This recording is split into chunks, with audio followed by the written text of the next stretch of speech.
you want it like that, is it okay for you? It's fine. Sí, perfecto. It's fine.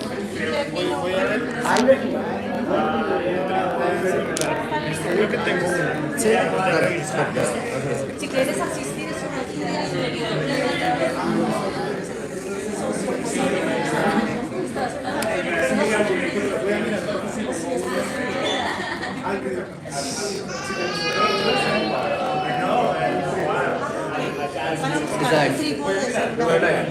Estamos live que empezar, señores. Si no regreso, estamos live. Estamos. Ah, bueno, ok.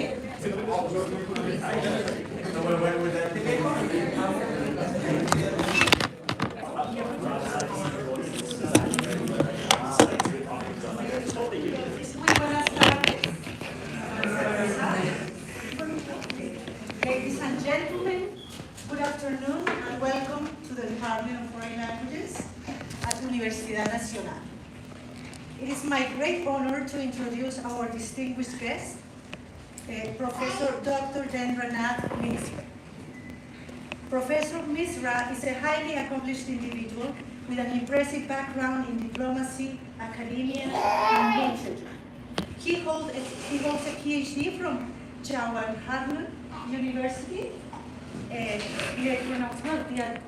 Jawaharlal Nehru, the first Prime Minister of India. Nehru University, and served as India's ambassador to Portugal and Laos, as well as India's consul general in Ho Chi Minh City. Currently, he is a professor of diplomatic practice at the Jindal School of International Affairs, OP Jindal Global University in Sonipat, India. With an extensive academic career, Professor Misra has been a visiting professor at renowned institutions such as Jamia Millia Islamia University, University of Lisbon, and University of Social Sciences and Humanities-Vietnam National University. He has also held positions as an adjunct associate professor at Georgetown University and as a lecturer at Jamia Millia Islamia University. Professor Misra's contributions to the field of social sciences and literature are remarkable. He has authored numerous book chapters and journal articles published in prestigious outlets across the globe. His work has appeared in world-renowned publications in India, the United States, Australia, Singapore, Portugal, Bangladesh, Thailand, and Vietnam. He has also served as a reviewer of book manuscripts for esteemed publishers.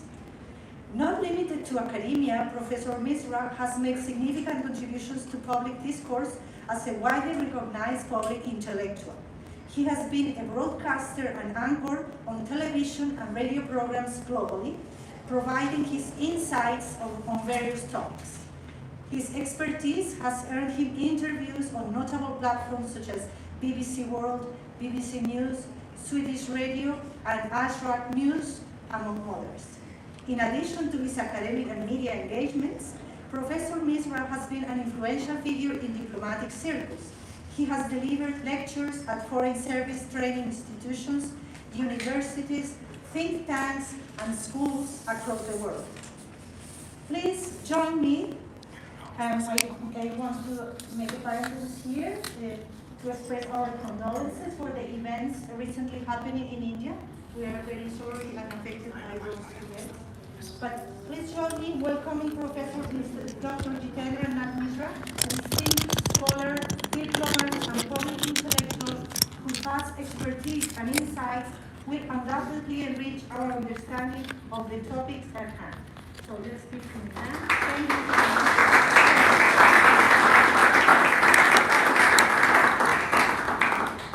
Professor Juana Regis, coordinator of the English section of the Foreign Languages Department, Professor Jitendra Misra, Professor Carlos E.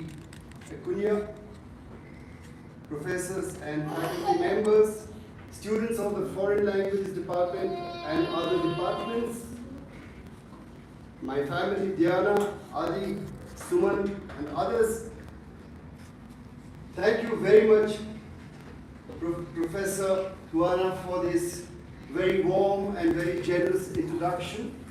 I'm honored to be here. I'd like to thank Pradeep also for taking a lead in organizing this lecture.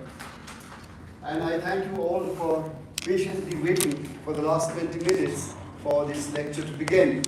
Now, I would like to thank, last but not the least, Universidad Nacional de Colombia for the very kind invitation, and it's a great honor to be in this great state university. I had the occasion of talking to some of the students of Professor Misra in the classroom, and I was very impressed by their questions about India.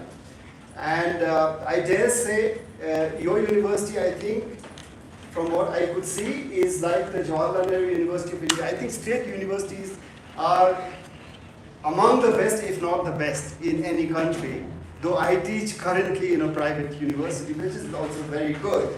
Now, I'm going to locate this talk. I'm going to talk about India. Now, why am I showing this map of India and Southeast Asia and the world to the east? The answer is that a lot of my lecture will be focused on the east rather than the center or the west or the extreme west, such as the Americas and Latin America. But do pardon me for that, because you all know enough about Latin America, but perhaps you don't know enough about what's happening in our part of the world.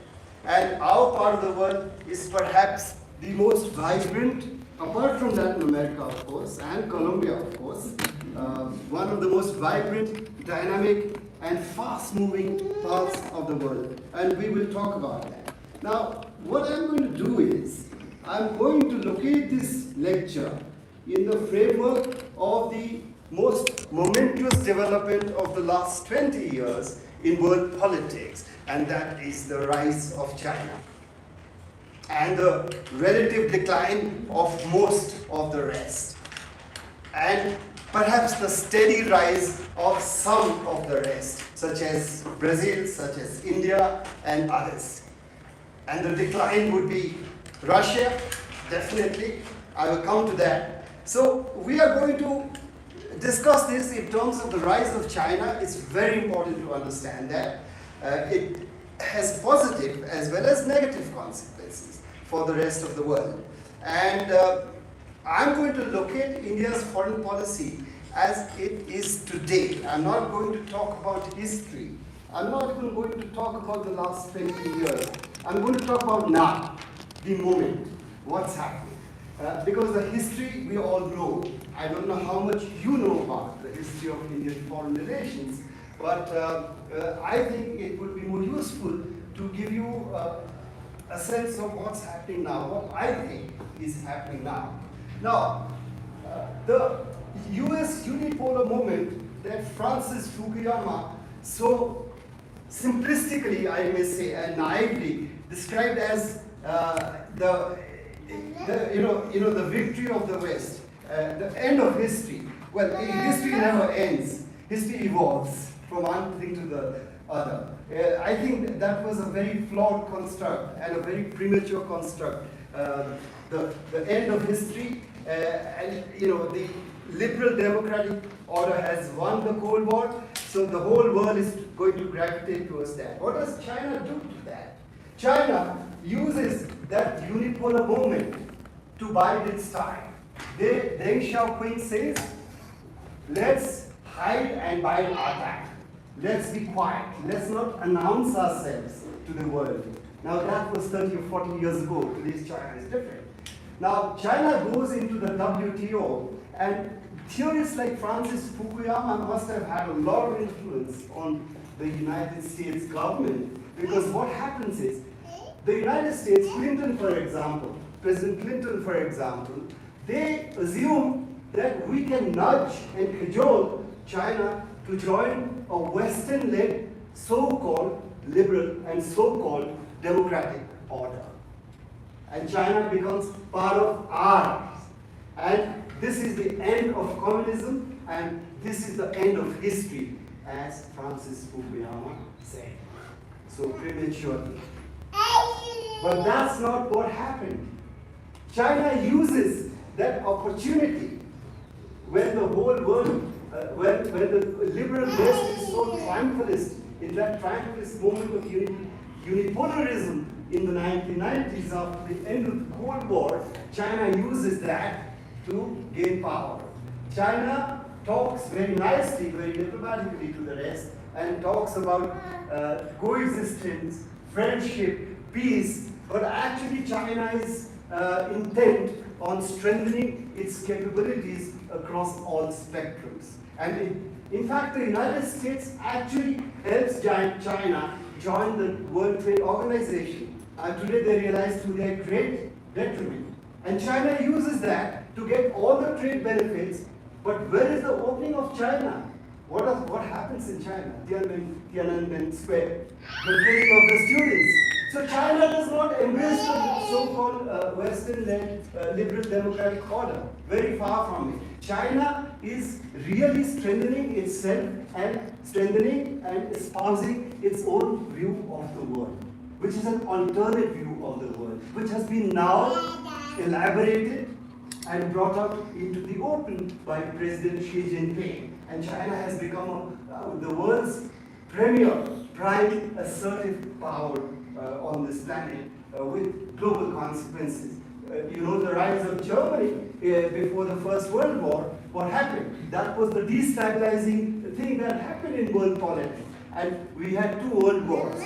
And the same kind of thing is now happening with China. Will we have a world war? I don't know, and I hope not. It can be dealt with, it can be managed in a sane and in a rational way, but there are so many ifs and buts. So I want to locate this talk about India in the context of the exponential rise of China as a peer competitor of the United States and as a global power and as a superpower, as the world's most consequential power after the United States on this planet. And it has huge consequences and it poses great challenges for Indian foreign policy.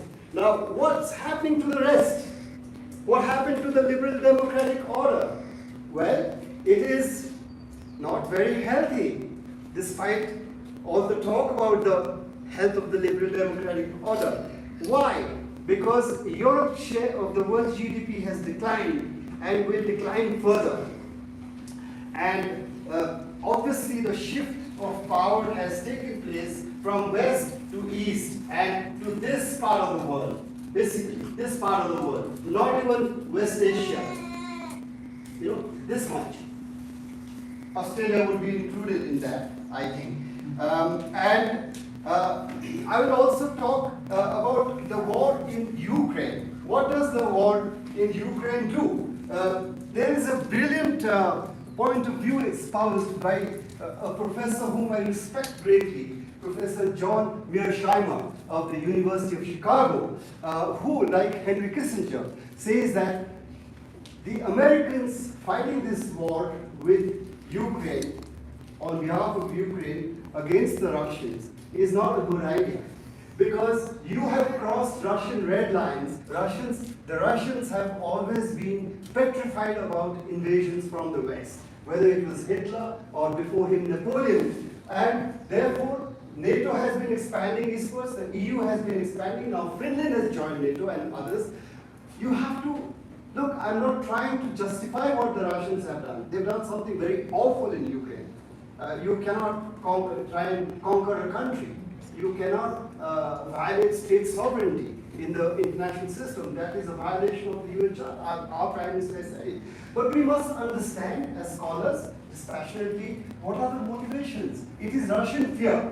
And that's exactly what Kissinger and Jamia Millia are talking about, that you are encroaching further and further towards the mainland Russia. And here is the response. And this war is not going to end. What has it done? It has weakened Russia, of course, because Russia could not win this war and is not likely to win this war. It has certainly not strengthened Europe. Europe is caught between Russia and the United States and treaty commitments under NATO.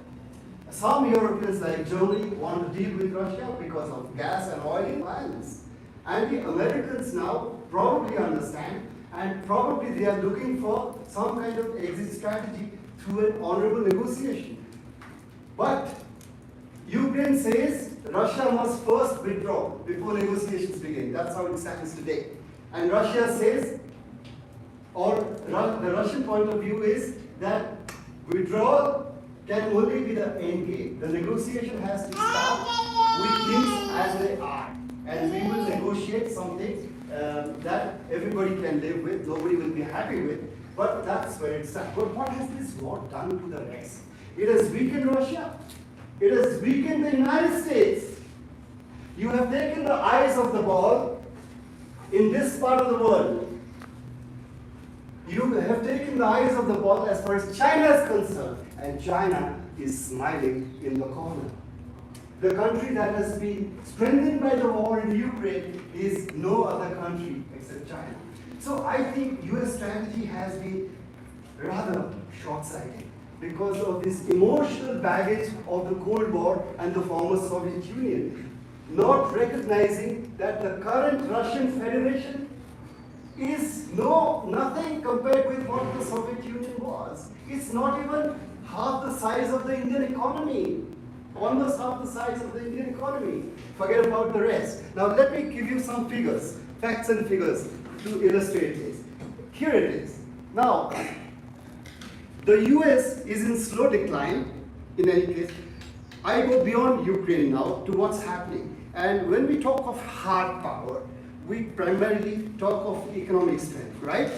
In today's world, economic strength, you cannot sustain a war without economic strength. For example, the US economy is $23.31 trillion in 2021, World Bank figures. The European Union is in decline. China is 17.73 trillion US dollars, annual GDP 2021. Russia, can you believe it, is 1.778. So China is 10 times, exactly 10 times the size of the Russian economy. And this tells you a lot. During the Cold War, it was the Soviet Union that was the senior partner, and China was the junior partner in the Communist alliance. What's happening today is China that's the senior partner, and the Russian Federation, the junior partner. You are 10 times bigger than the Russian economy, and these are the consequences for your relationship. So Russia is in an embrace with China, but an extremely uncomfortable and an extremely reluctant embrace with China. This is something very important to understand. Then India. Now, you can ask me, why are you talking about all this in a talk on India? Because I am trying to locate India in a much larger geostrategic framework in this very turbulent and in this very complicated world of ours. The Indian economy in 2021 was $3.176 trillion. Now, what does it do for China and India? Look, China and India negotiated in 1993 an agreement on peace and tranquility. Can we shift to the map of the disputed border? I want to show that. The India-China Ladakh border. Peace and tranquility along the line of actual control in the common border areas. I have a map of some of these disputed regions. This is I have a map of Jammu and Kashmir state, the northernmost state of India. Now the current map, this is not an Indian map. I do not accept it. I am only illustrating this. I am a former Indian government servant, so I do not accept this map, but I am only showing it to illustrate this. This is the line of control, Pakistan, the line of actual control, China, and the rest in between is under current Indian jurisdiction. Now, India has vowed that this part will come under our jurisdiction. And also a statement was made by our Minister of Home Affairs that Aksai Chin also will come under Indian jurisdiction. One statement. But the Chinese went ballistic with that because it is under Chinese occupation. So it's a very complicated history. We go back to the map of India, please. The map of India. The map, yes. Now, this is the Jammu and Kashmir state, and these are the boundaries that India recognizes. The external boundaries of India. Here, this is the maritime Lakshadweep Islands. Then here, northeast Sikkim. This is Tibet, China, and these are the Andaman and Nicobar Islands. The southernmost tip of India is only 92 nautical miles from the Aceh province of Indonesia, 92 nautical miles. So we are very much a Southeast Asian power. We are not just a South Asian power. That's what I want to give you the perspective about. Now, please move to the India and Southeast Asia map. That will show you something. Now, yes. Now, here is India, here is Southeast Asia, and here is the Malacca Strait, and here is the so-called 9-dash line that China has drawn. The so-called because it is bogus under international law, claiming all of the South China Sea, which the Vietnamese call the East Sea.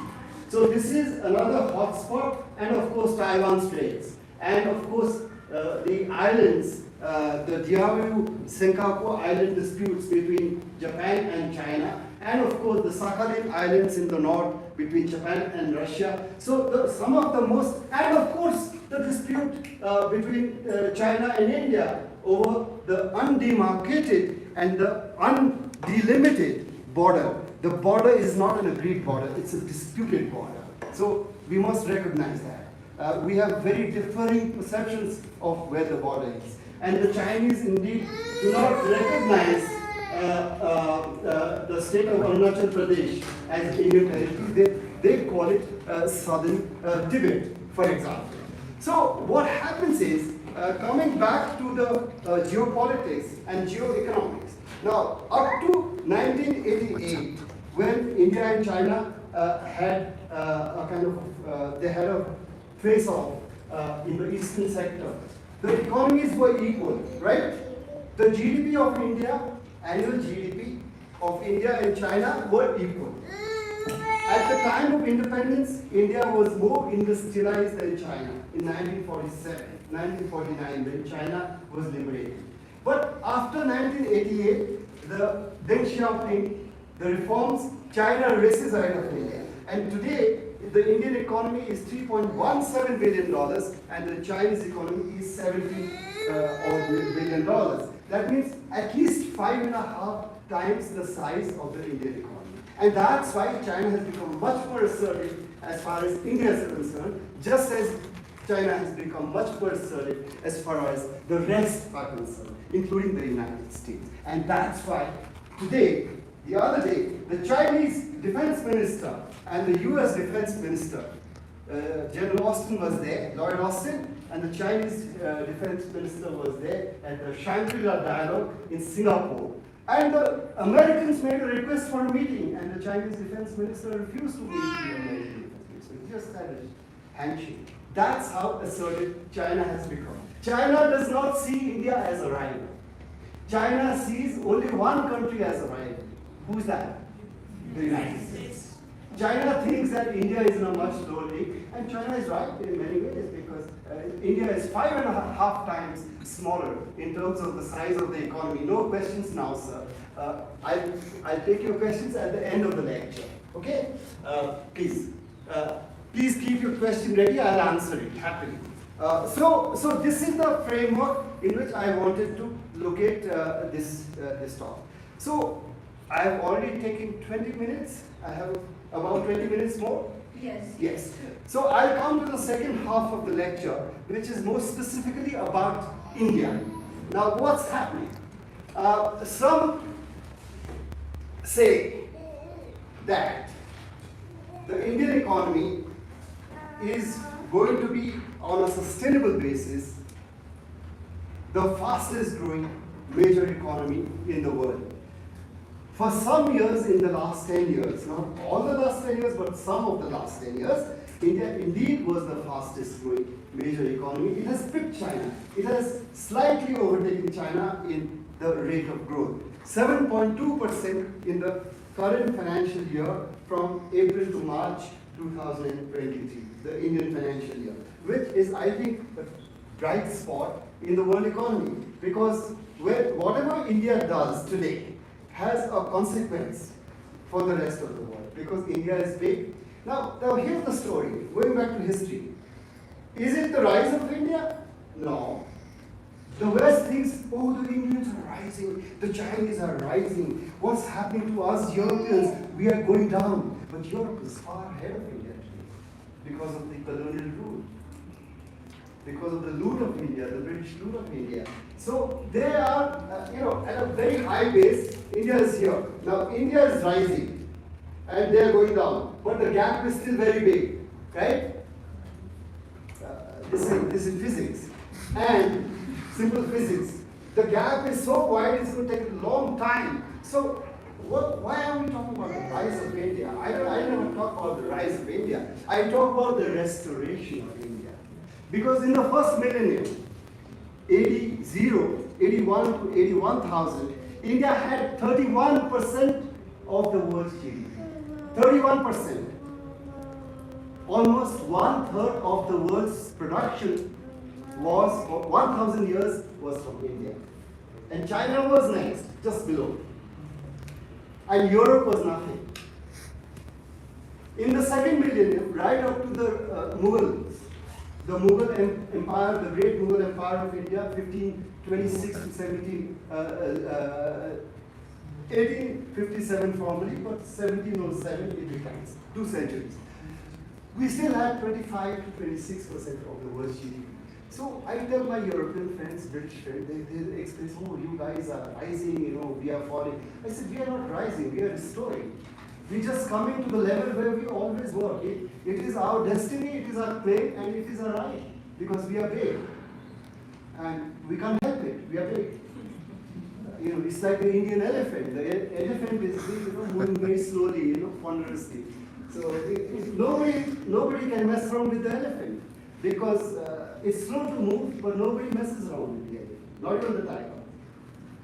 So that's the kind of country that India is. So when we look at India in this framework, today the strategic consequences of China's rise have been very negative for India. But here's the story. There is an article I read in Political magazine, the great political magazine, political.com, the European website. It's a Eurocentric magazine. They have done modeling based on data from the World Bank, IMF, and others. Here's the story. They say that Europe's share has come down to about 16% of the world's GDP. So, it was like 40%, 40 or 50 years back, it's come down to less than 20%. It will decline further. China will rise, India will rise. In the year today, India has about 7.03% of the world GDP. China has 15 to 16%, and India has 7.03%. India has overtaken the United Kingdom to become the 3rd largest economy in the world. As I said, India has $3.17 trillion. The United Kingdom in 2021 World Bank data was $3.13 trillion, just under India. We have overtaken the United Kingdom, we have overtaken France. Right now, in purchasing power parity, United States is the first, numero uno. Number 2 is China. Number 3 is Germany, Japan, then India, UK, France, and us. But here's the story. In the year 2030, according to most projections, India will become the 3rd largest economy in the world, with perhaps 7.3% of the world's GDP. But here's the story. In the year 2100, according to this study, I don't know, I'm not an astrologer, it says that India will become the largest economy in the world in the year 2100, when my great-great-great-great-great grandchildren will be jumping around. 2100. India will have 18% of the world's GDP, followed by China, 16%. And here's the story, who will be number 3? The United States will be 10%. That's because the United States is a big country. Now, the only countries, most analysts agree today that because of demographics, the 3 most populous countries today in the world are, India has just overtaken China, I believe, according to estimates, but it's not proven because India has not conducted a census data in the year 2021 because of COVID. So until we do that, we can't be sure, but according to the UN, India is the most populous country in the world with 1.4 billion people, followed by China, just under India, and then the United States. Now look at it this way. If you want to become the largest economy in the world, you must have the manpower, right? The skilled manpower. And India has that. So the only 3 countries that I see as playing that pivotal role in world politics in terms of geoeconomics are these 3 countries, China, United States, and India, in the long run. And India is moving in the right direction. But I don't want to get ecstatic about this, because India has huge problems. India is far behind China, far behind by far the United States also. And here's the story. The Indian economy, the services are very important. Now, the world economy is no longer growing on the strength of manufacturing. It's now moved towards digitization and services.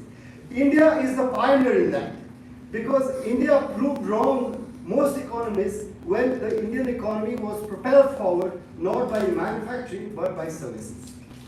And India became a kind of a unique story, but it's not unique because now the whole world is following the services services-led growth, economic growth, rather than manufacturing lane. But low-cost digital infrastructure, digital business transactions. Here's the story in New Delhi. Everybody, a rickshaw puller, an uneducated person, my housemate who is illiterate, everybody does transactions on the phone. There is something called Paytm, the Indian app called Paytm. He can explain it better, Professor Dilip. He uses Paytm, and everybody in India uses Paytm except me, because I'm not smart enough to use Paytm. Very similar to Nick. Yeah, because I'm not smart enough to use Paytm. Honestly, I just use cash or a card. Now, the poorest people can get benefits in terms of land rights, in terms of revenue, in terms of payments, digitally. So corruption has gone down because of digitization of the economy. This is one of the great successes of the current Indian government, particularly in the last 9 years. I would say it is the greatest achievement of the Narendra Modi government, the digitization of the Indian economy. And it's having fantastic results across the board. Because for the first time we are seeing that benefits are more or less reaching the people they are meant to reach. There is something called the Aadhaar card, AADHAR. Now this is one of the most unique things in the world. The digitized card with, I think they take pictures of the iris and your footprints, fingerprints, and it's very difficult to do fraud with that. So that's because benefits are going to people with genuine identities and not bogus people who don't exist. So this is what has happened. But here's the story. You have to create more jobs. Then you add productive manpower to the workforce. Young people. India has a youth dividend today.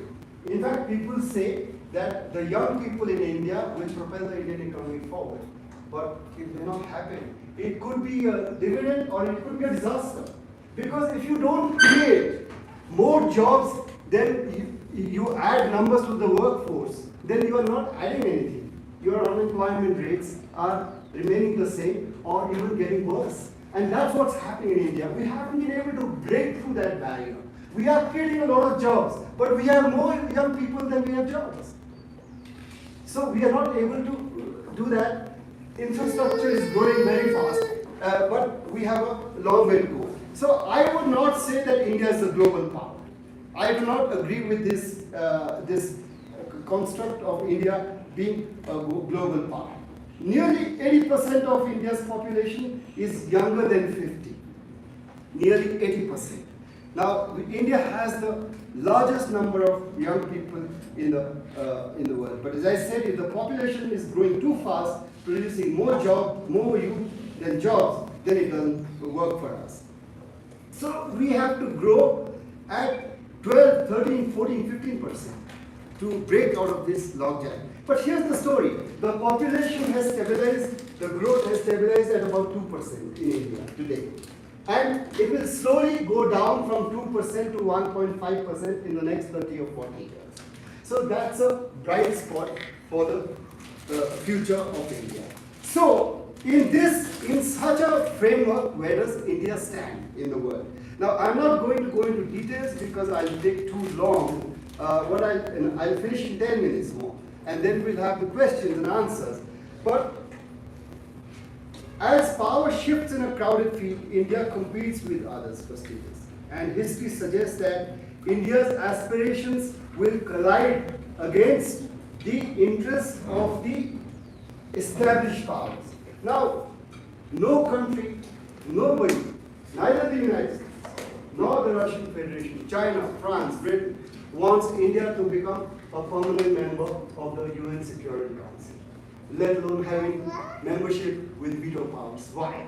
Because established powers don't like new powers knocking at the door. India has to force itself through. There is all this talk and joint statements, we support India to release something. Because there's no support in the United Nations, there is no text-led negotiations for UN Security Council reform. So India does not have that hard pass. India does not have influence in the world that is commensurate with its growing strength, with its growing military strength, for example. India doesn't have the veto. India doesn't have permanent membership of the UN Security Council. But here's the story. A lot of people in the West tell me that you are an anti-status quo power because you want to break the status quo, you want to break the domination of the West. I say no, India is not against the status quo. India wants to join the great powers.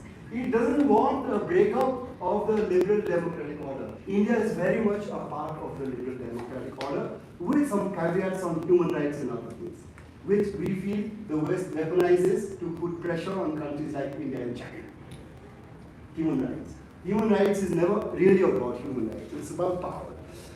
So therefore, India is it a swing state? Is it a balancing state? Is it a leading state? Dr. Jaishankar, Subramaniam Jaishankar, the foreign minister of India, he's my colleague and he's my senior whom I respect a lot. He's a little like me.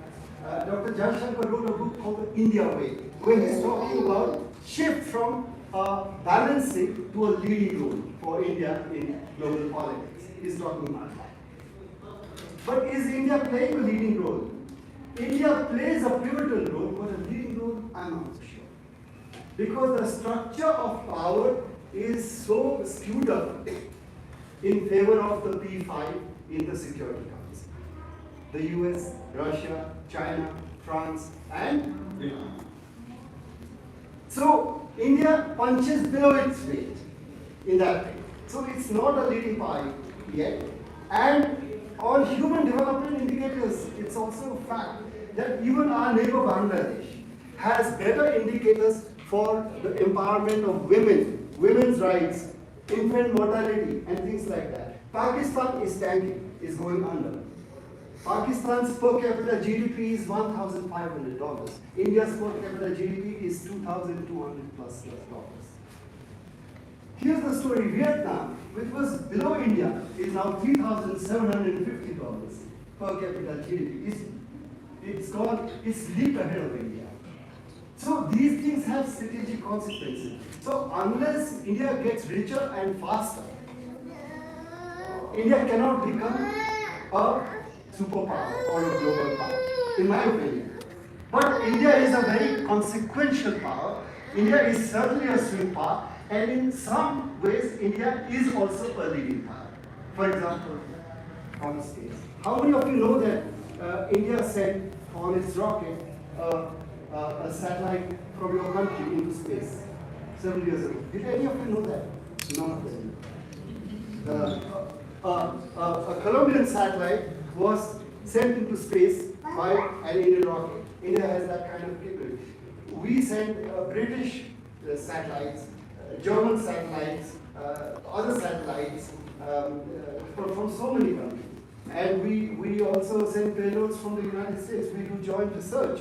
The Indian unmanned probe that went to the moon, Chandrayaan-1, which is circling around the moon, that discovered water. Water on the moon was, who discovered water on the moon? Chandrayaan-1, the Indian, did you know that? Did you know that? You didn't know that. You know so little about India. I don't tell you. India is very far away, but that's the reality. So India is, India is a paradox. It has the world's largest number of billionaires and the largest number of extremely poor people. So it's a very complicated country in that respect. Now, I will now end it here. I don't think I have time to go into Ukraine and US and Russia and others. But here, I wanted to speak about the map of Southeast Asia, because that's my favorite subject, and that's a subject that should interest you a lot. But we can speak about the US, China, Quad, AUKUS and other things later. Pakistan, the Indian Ocean, shift from what is the Indo-Pacific as opposed to the Asia-Pacific and all that. We can talk about that later. Now, what is happening? India is, our relations with Europe are, honestly, they're not moving forward in the way we want. Because our priorities have perhaps shifted. China is a very, very consequential and important partner for India. But so are the Russians. Why? Because of the dependency on Russian arms and Russian military technology. We haven't been very successful in developing our own arms industry, and no country can become a great power without being independent relatively in arms, in military power. We don't have that yet. So the Americans and others understand that, why India has not condemned Russia openly by name in the war in Ukraine because of dependencies. But then we are moving away from that. Now, as I said, the US has really been distracted in Ukraine from China. And China has used that moment to strengthen itself. So China has become very, very assertive in the South China Sea. Here it is. In the South China Sea. This is very important to understand because China has what is called a Malacca dilemma, because most of the shipping goes to this. Now, India has very natural strengths as far as its maritime posture is concerned, because it dominates the entire Indian Ocean on all three sides. Now, China has ocean only on one side. So China has to move here and through here into here to get through to Europe. They are trying to develop Belt and Road with mixed success, but this is the reality. So what I'm trying to say is that ASEAN, the Indo-Pacific, Southeast Asia, the United States as an Indo-Pacific power, Japan, China, the Philippines, Vietnam, Thailand, all these countries, Indonesia, become very, very important, in my opinion, for the future of India. They will become more important than Europe, but not the United States. Because the United States, at least for the next 50 years, will probably remain the #1 power in the world, with China catching up. Will China overtake the United States? Well, we heard that India will be #1. We don't know. These are all predictions only. We don't know what will happen. But here's the story, that India recognizes that its future is tied to the East, because power has decisively shifted to the East. And the world's most productive region is India and the east of India, in the Asia-Pacific region. United States has, through its alliance systems and through its military posture and its assets in the region and its bases, is still the preeminent Indo-Pacific power. The Russians are now siding with China. They say Quad. You must have heard of Quad. Quadrilateral Security Dialogue. India, United States, India, Australia, and Japan. Now India is forming these what is called minilaterals, smaller partnerships, not multilaterals, but minilaterals or plurilaterals, smaller relationships with everybody to try and achieve its, to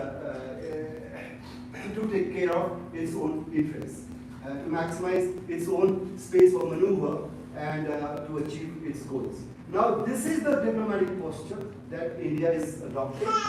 I don't know where it's going to lead to, because there is a very, very big factor in all this, which is China.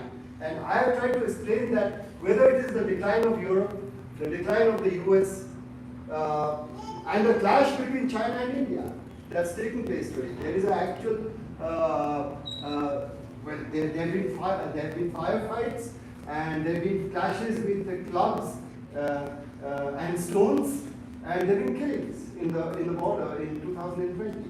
The only country that that can perhaps stand up to China and can actually confront China with some, you can say win by not losing. India cannot win, but by not losing it wins in a way. And I think the China-India border is very, it's one of the real hotspots in the world today. I don't think even Taiwan, in my opinion, and the world does not recognize that. India faces tremendous pressure from China, but so does the United States. But so we have to, we cannot do it alone. We have to have partnerships, and that's why India is a member of Quad, and India is a member of so many plurilaterals. But here's the story: India is also a member of the Shanghai Cooperation Organization, of which China is the leader. So India kind of balances on all sides. India is not going to confront China because diplomacy is a much better option, and that's what we are trying to do. But we don't know where it's going to go. The relationship with Russia and India, because Russia has become so dependent on China, there are huge question marks on the future of this relationship. With the United States, it's going higher and higher. But here's the story: India is not going to be an ally of any country. If you look at world history, when Germany rose after Bismarck, after the end of the 19th century, Germany rises. It rose alone, not as an ally of anybody. After that, after the Second World War, the United States rose alone, not as a, the allies are subordinates, but it rose on its own strength. China, after 1988 and 1989, rises on the strength of its own power. And I think if India has to rise alone. Because these major countries, that's how you become a global power, and a power having consequences on the entire planet, not in your region only. And that's why the Americans say, you are not an ally. But India has never been an ally of any country. And that's why India is keeping all the doors open with China for an honorable negotiation of the border dispute. But it's not so much about the border dispute, but it's about how you see your place in the world. China talks about a multipolar Asia, but it really means a China-led Asia. What it means is a unipolar Asia. China talks about a multipolar world, but it's actually a bipolar world. And I think the world has already become bipolar, with countries like the G7, NATO, with the United States, Russia, Iran, Turkey, and others, with China, and countries like India and Japan are somewhere in the middle. That's where the world is. It's a world in flux, but we have seen all this before. We don't know how it's going to go. But I think the unipolar moment is over. The bipolar moment has already started. So that's a huge challenge for the future of India. I don't know where it's going to be. Thank you. So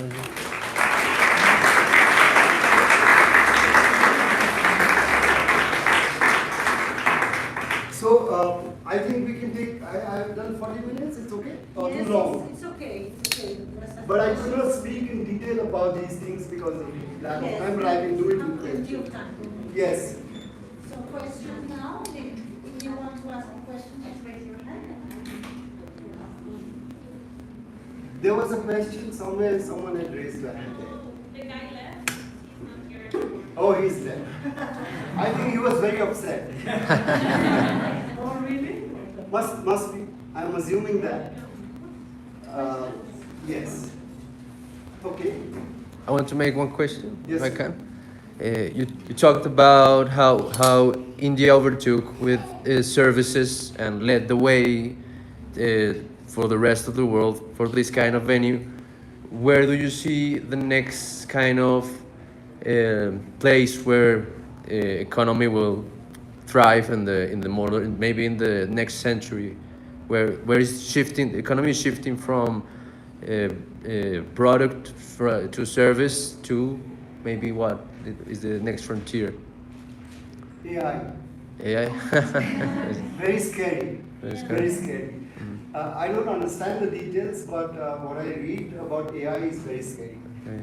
I really don't know. I don't have a good answer to that question except to say that definitely the world economy is moving away from manufacturing from being led by manufacturing to being led by services. Yes, okay. That's all I can say.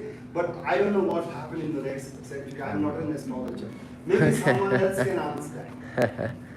And another question that maybe I have if and no one else wants to ask is you said also that they were implementing in India this thing that also overtook the whole world, that is digital money. That kind of made the definition of money a little blurry, and money is becoming another third thing. Could the same thing happen to the definition of countries, became some other third thing when you think that Facebook maybe has more people inside it than countries even? So what's going to happen also to countries in the next century, the definition of nation?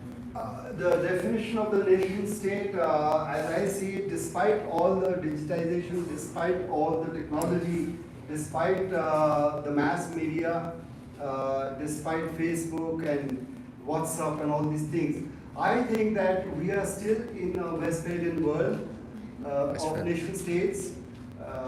As I said, we talked about Francis Fukuyama, for example, the end of history. The end of history never happened. It doesn't happen in the way that he described it. And we are seeing a revival of nationalisms all over the world today. And I don't think the digital age is really, I can't imagine Facebook being a supranational body over, say, China or India or the United States. Yes. We become it is. The Chinese have developed alternate systems digitally, and that's why they are, in the frontiers of knowledge. In the knowledge economy, China is number one now, not the United States. Look at the number of papers that they produce. China is something to be admired, in many ways, not just derided, admired and learned from. We are far behind in India. Supply chains, they more or less they dominate most of the supply chains in the world today. India could not do trade sanctions against China after the border clashes of 2020 because we are so dependent on Chinese raw materials for our pharmaceutical industry, which is one of our top manufacturing industries. It would collapse without Chinese raw materials, for example. So that's the kind of power China has. The Weibo, the Chinese Facebook, what is it? Weibo, WeChat. Weibo, WeChat, or WeChat maybe, yes. The Chinese, it is an alternative to Messenger, WhatsApp. To WhatsApp. WhatsApp. Yeah. So they have developed their own. They have the global GPS, Chinese GPS also. They have their alternative system. Now these systems, you can also argue that more national hatred is being spread and more chauvinism, more hatred between countries are being spread through this digital media. And nationalism is becoming even more toxic and more virulent rather than less so. And what's happening to the United Nations? The United Nations is not showing up enough. It did not show up on Ukraine, for example.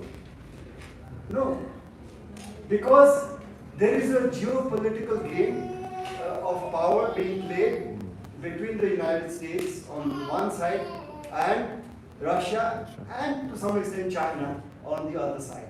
And Ukraine, I think, I'm really sorry to say that the war is about Ukraine, definitely, but it's also not about Ukraine in a certain way.